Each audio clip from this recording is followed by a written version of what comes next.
जय जगन्नाथ सांग मैंने आज आसतु गोटे प्लांट विषय जाना जोटा कि केते सुंदर देखा देखो ये मो पाखे चारा अवेलेबल अच्छी आ बड़ गछ बारी में माड़ी ये गछटी साधारणतः देखा बहुत सुंदर ता पत्र सरू सरू एटा साधारणतः गोटे गछ माने जो कहती हर्ब गछ क्लिम्बिंग एटा माड़ी थाए बहुत माड़ला फूल छोट छोट होता है।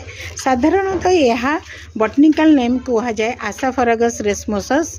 साधारणतः आसाफरागस फैमिली रो ये बहुत गुड़े रोग जमती कि आपणकर ट्रेडिशनल मेडिसिन हिसाब रे मध्य आकु व्यवहार करा जाए। साधारणतः कहवाक गले इम्यूनिटी सिस्टम रोग प्रतिरोधक शक्ति की बढ़ाई थाए। यूरिन प्रोडक्शन रो जेमती फ्लोटा केमती भल हम तादेह मध्य यूज करा जाए। शरीर दूषित जीवाणु नष्ट करने सहित मेंटल हेल्थ मध्य रक्षा करिथाए।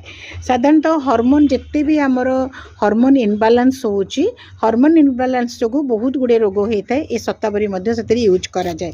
आउ रहा रिप्रोडक्टिव हेल्थ रे मध्य शतावरी गछ बहुत काम आसी थाए। ठीक रखे सेमती कि माँ मानकर क्षीर मिल्क प्रोडक्शन ने मध्य बहुत हेल्प होता है।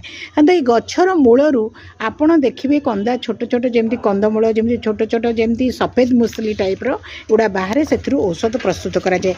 गाँ गहटू लगे आमर जो ट्रेडिशनल हिलर माने अच्छा आयुर्वेदिक डॉक्टर हो बा जहाँ हो से माने कौन करती ना ये मेडिसिन को तैयारी करती ट्रेडिशनल मेडिसिन हिसाब से स्किन डिजीज रे मध्य यह बहुत भल काम देता है। देखंतु आपण माने मध्य ये चारा को नहीं कुंडरे रोपण करि परिबे। कोनोसी बेसी किछि दरकार नहीं अल्प खत माटी रे मध्य बढ़िया ग्रो करिवो।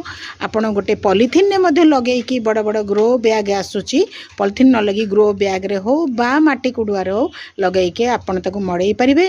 घरर सौंदर्य दिशा सहित गछ आपण शरीर पर उपयोगी होता है।